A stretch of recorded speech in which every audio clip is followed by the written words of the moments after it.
Hello and welcome to this video on Otterly, the next in the line of analog modules from expert sleepers, and it's a multi-output flexible LFO. Let's check out what's to come.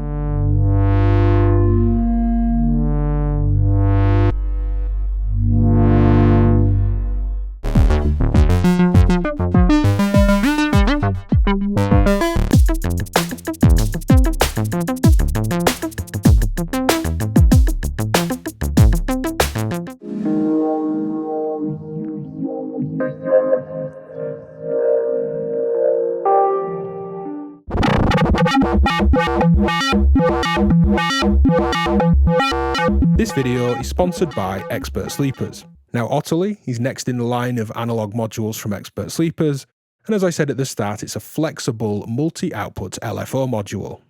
If you've been watching anything I do for a while, you'll know that I like analog LFOs, unsynced LFOs, and certainly ones with lots of outputs. We have some nice global control here and separate control for one of the LFOs. The top four outputs are controlled by the majority of the module here, with global speed control, with CV input and attenuator. We then have a spread control, which at its leftmost keeps those LFOs at very similar rates, but the spread control and its CV input, if you watch these top four jacks here, allow you to spread from faster to slower LFOs and to do so under voltage control. These LFOs can be the normal bipolar -5 to +5 volts. You can push that switch left and have inverted or negative unipolar 0 to -10 volts. And to the right, you can do unipolar 0 to 10 volt LFOs. They can be sine waves or square waves. And interesting, in the middle, this is still a free position switch. So you can performatively actually switch off your modulation, which can be really fun to play with. We then have a bonus fifth LFO that's always a sine wave under its own speed control. So as you can imagine, there's loads of ways of patching LFOs in a system, pretty much any modulation input on any module. But what I'll do here is focus on 5 patches that I've had lots of fun with, where I think Otterly really shines and performs really well. Those patches are on screen if you'd like to skip around. So without further ado, let's dive in. So here I'm exploring how these top 4 LFOs just drift apart really beautifully. The cables and scope colours match up here, and each LFO is controlling a filter cutoff, like 4 separate low-pass filters, with 4 oscillators tuned to the notes of a chord.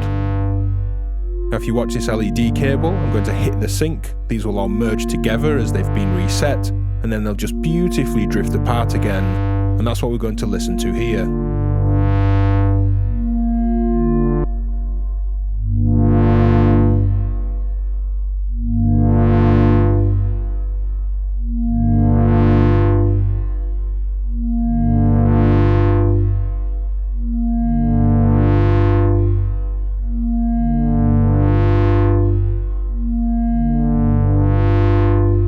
You can hear all these notes are just kind of pulling apart as they drift from each other.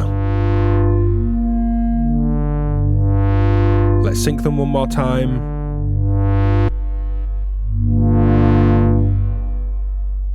And this time we'll introduce a little bit of spread. So there's a speed spread between them now, they're not all around the same rate anymore. So if you've watched anything that I've been doing for a while, you'll know that I like lots of unsynced modulation spread right around a patch.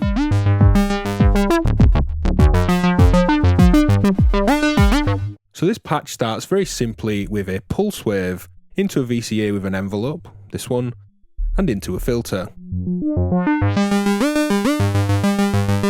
The first LFO, the green trace here, is modulating PWM, the pulse width of my square. I then have a sine wave with a folder on it, and the blue trace, the second output, is modulating the fold. And by these being different LFOs, we get shifting, rich textures that don't repeat on top of themselves like, say, tempo synced LFOs would.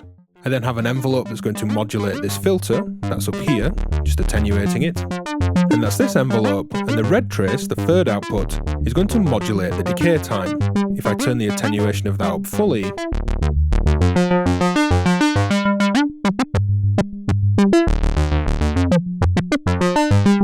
Hopefully you can hear these really long decays that then compress back down to tight little blips. And just removing that envelope from the filter for now, the last output here that we can see on the scope, yellow cables, output 4 and yellow trace, that's an LFO straight to the filter cutoff.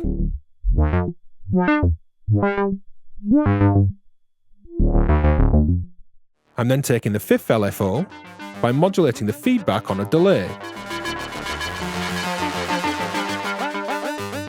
You can hear that feedback bloom and come back down again. And it's only a tiny bit of delay in the background, so why not give it some love and some modulation? And then modulating output 5 here, the one that was modulating the delay, modulating the speed of the other 4. If I go freewheeling, no attenuation with it just up full.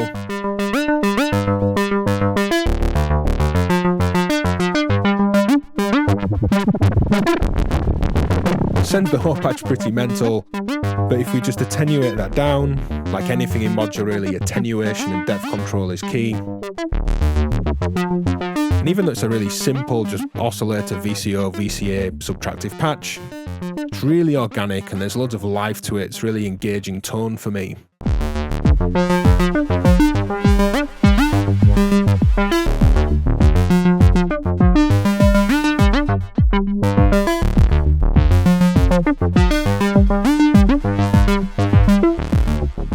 So here we're doing some Reich-esq phase shifting, but we're doing it here with percussion.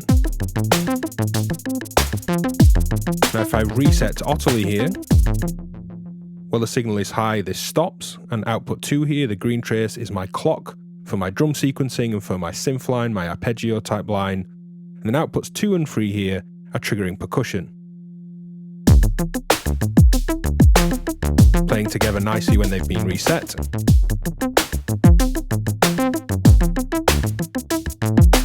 And then drifting apart. So let's hear this in isolation. Output 2 triggers a rim shot just to give us a kind of clock like a metronome. And then output 3, blue trace purple cables, plays this maraca sound, panned left. And output 4, yellow trace yellow cables, a hi-hat panned right. Even if it's not clear on the scope, you can hopefully hear these are just drifting apart.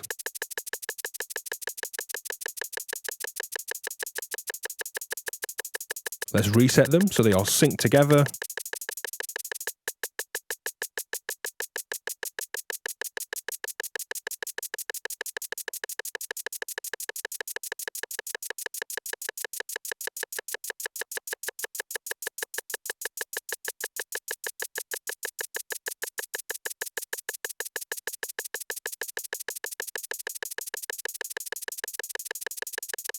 It's certainly interesting in headphones, you kind of experience this shift, almost like this weird movement in time.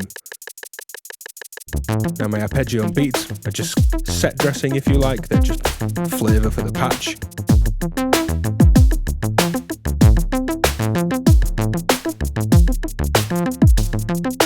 So one really nice thing about having lots of LFOs is that you can mix them together to create really complex modulation sources.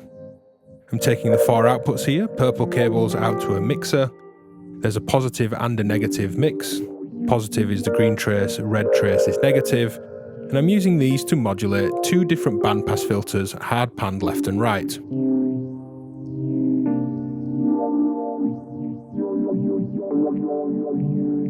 To add an extra layer of complexity, I'm patching the 5th output here into the speed control to modulate the other 4 LFOs. Give an irregular feel to this already irregular drifting set of LFOs.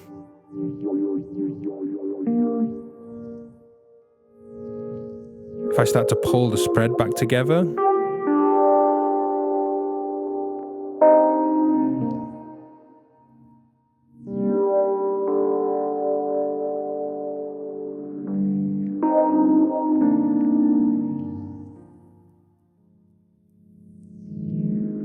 it's still a complex shifting source, but when these are really spread apart,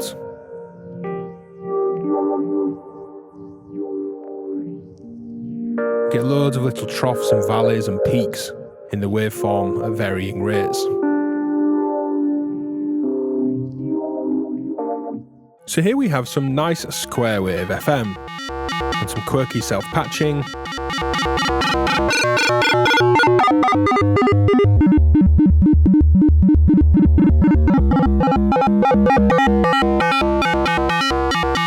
And removing the self-patching, this is a square wave LFO here, attenuated heavily to give me an octave up and octave down from my bass tuning on my oscillator. I'm combining it with a volt per octave signal from a keyboard.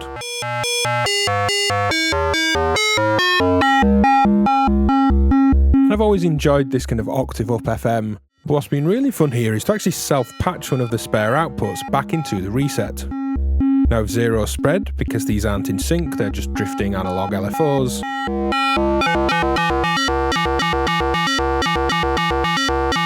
You start to get these interesting behaviours and little rhythmic flurries.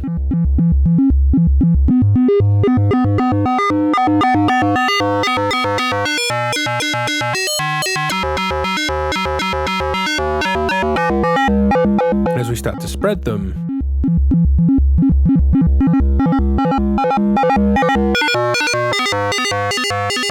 into all sorts of telephone tone kind of sounds.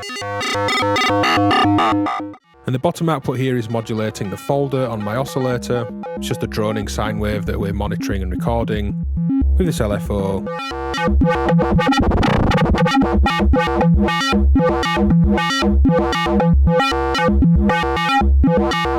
And lots of modulation is always a good thing, and I'm enjoying it here.